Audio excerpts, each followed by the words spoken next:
बात केवल किसानों की नहीं है, बात पंजाब के चुनाव की भी है। कहीं पॉलिटिकल पार्टियां भी किसानों को और को बहकाने का काम करती है।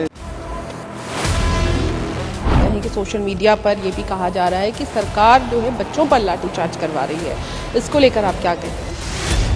देखिए, बच्चों के साथ साथ जो मैं समझता हूं कि जो विपक्षी पार्टियां हैं वो भी उसको हवा देने का काम जो है वो कर रही है। हरियाणा सरकार द्वारा क्योंकि बरसात का सीजन है और तैयारियां भी लगातार की जा रही है, और ऐसे में हमारे साथ कैबिनेट मिनिस्टर रणबीर गंगवा जी हैं। सर, क्या कुछ हिदायतें इस वक्त दी गई हैं जितने भी अधिकारी हैं, जल भराव की स्थिति ना हो और पिछले साल जैसा हाल ना हो, उसके लिए क्या कुछ?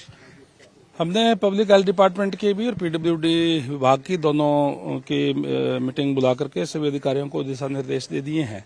जहां जहां भी शहरों के अंदर जल भराव होता है या जहां जल भराव की आशंका है या पिछले अनुभव के आधार पे जहां भी जल भराव हुआ है वहां पे मोटर, पाइप और जनरेटर वगैरह की व्यवस्था रखने का दिशा निर्देश दे दिए हैं, ताकि इस तरीके की कोई भी स्थिति अगर बनती है तो तुरंत विभाग अपने कार्रवाई करे। इसी तरीके से पीडब्ल्यूडी विभाग के अंदर भी जिस तरीके से पिछला अनुभव रहा है कि ज्यादा बारिश आने के कारण पानी चल करके आ गया था, तो कहीं न कहीं अगर कोई कटाव होता है कोई सड़क में और में, तो तुरंत हमारे अधिकारियों को कहा है हमने कि अपने जेसीबी और हमारे रोलर भी हमने विभाग की तरफ से खरीद किए हुए हैं, वो तुरंत अपना तैयार रखें। चाहे मिट्टी डालने की बात है, चाहे कहीं कट हो जाता है, कोई और बात है, तो तुरंत उस पर कार्रवाई करने का काम करें ताकि आम लोगों को कोई दिक्कत परेशानी ना हो। हमारा दोनों ही डिपार्टमेंट बिल्कुल अलर्ट मोड पे है और किसी भी स्थिति से निपटने के लिए तैयार है। एक सर, लगातार देख रहे हैं दिल्ली में जिस तरीके से कांग्रेस जनता पार्टी का प्रदर्शन चल रहा है और अलग अलग जो है आवाजें या कहीं कि सोशल मीडिया पर यह भी कहा जा रहा है कि सरकार जो है बच्चों पर लाठीचार्ज करवा रही है। इसको लेकर आप क्या कहेंगे? देखिए, बच्चों के साथ साथ जो मैं समझता हूं कि जो विपक्षी पार्टियां हैं वो भी उसको हवा देने का काम जो है वो कर रही है। जहां तक बात बच्चों की है, वो कोई भी धरना कोई प्रदर्शन कर सकते हैं, कानून भी इसकी इजाजत देता है, लेकिन किसी को भी उग्र होने की या हिंसा की इजाजत ना तो कानून देता है ना हमारा कोई सामाजिक सिस्टम देता है। वो अगर इस तरीके के करता है तो कहीं न कहीं ये मैं समझता हूं कि जो लोग हैं वो भी पॉलिटिकल पार्टियों से कई जो है जो लीड करने का काम कर रहे हैं या जो इसमें घुस गए हैं वो अलग अलग पार्टियों से संबंध रखते हैं और वो कहीं न कहीं उसको माहौल को खराब करने का प्रयास अपनी तरफ से कर रहे हैं। ये देश और प्रदेश की जनता इसको देख रही है, सब जनता के सामने है। आप मानते हैं सर दिशाहीन हो रहा है ये प्रदर्शन? बिल्कुल निश्चित तौर पर मैं कह रहा हूं ना कि जो लोग आम आदमी पार्टी से जुड़े थे उन्होंने उस टाइम पे वो भी कहीं न कहीं इसके अंदर है और वो सारी चीजें सामने आ गई है।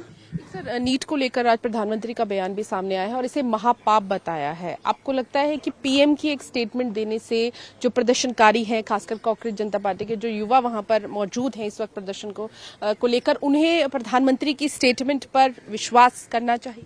बिल्कुल निश्चित तौर पर आज जब देश पूरा विश्वास करके जो प्रधानमंत्री के पद पे पहुंचाते हैं, प्रधानमंत्री मोदी जी है, मोदी जी ने जो कहा है उसमें तो किसी को कोई संशय होना ही नहीं चाहिए। और निश्चित रूप से जो बात उन्होंने कही है उस पर देखते हुए उनको अपना जो धरना वगैरह है जो वापस ले लेना चाहिए। निश्चित रूप से माननीय प्रधानमंत्री जी के संज्ञान में सारा मामला है, तो कोई चिंता की बात नहीं होनी चाहिए। किसानों की ओर से दिल्ली कूच करने का फैसला किया गया है, जहां पर पंजाब के किसान इस वक्त शंभू बॉर्डर पर मौजूद हैं और हरियाणा के किसान भी जो है करनाल पर और अलग अलग टोल प्लाजा पे मौजूद हैं और दिल्ली जाने के लिए इंडिया यूएस ट्रेड के खिलाफ जो है वो जा रहे हैं। बात केवल किसानों की नहीं है, बात पंजाब के चुनाव की भी है। चुनाव जो है वो चुनावी साल पंजाब में शुरू हो गया है और कहीं न कहीं पॉलिटिकल पार्टियां भी किसानों को और को बहकाने का काम करती है, कहीं न कहीं अंदर अपने जाकर के और इस नाम पे जो है वो प्रदर्शन या इस टाइप का माहौल क्रिएट करना चाहते हैं। तो वो सारी बातें हैं, सारे लोग समझते हैं, आज सबको पता है कि किस तरीके से वो करने का काम कर रहे हैं। तो मैं समझता हूं कि किसानों की जहां तक बात है, आज हरियाणा के अंदर भी सबसे ज्यादा बेनिफिट अगर किसी एक वर्ग को देने का काम किया भारतीय जनता पार्टी में, तो तो किसान को देने का काम किया, सारी फसलें एमएसपी खरीद करने का काम कर रहे हैं, सारे के सारे हम से फल है सब्जियां हैं उनको भी भावांतर भरपाई देने का काम करते हैं। बाजरा पीछे हमने सरकार ने खरीदा नहीं, 2200 रुपये मंडी में बिका तो 2700 रुपये रेट था, तो सीधा 500 रुपये किसान के खाते में देने का काम हरियाणा सरकार की तरफ से किया गया। माननीय मोदी जी पूरे देश के किसानों को दिल्ली से बटन दबाते हैं, सीधा 6000 उनके खाते में जो है वो पहुंच जाते हैं। तो किसानों के हितैषी सरकार है, हमेशा किसानों को आगे रख करके कार्य जो है भारतीय जनता पार्टी ने किया है। आप चुनावी साल कह रहे हैं सर, आप इशारा किस तरफ आपने किया कि किसानों को भड़काया गया है या जानबूझकर भेजा गया है, आप क्या कहना चाहेंगे? मैंने कहा ना कि जो पॉलिटिकल पार्टियों के लोग हैं वो भी उसके अंदर जा करके कहीं न कहीं बहकाने का भड़काने का काम तो करते ही हैं। आप आम आदमी पार्टी की तरफ?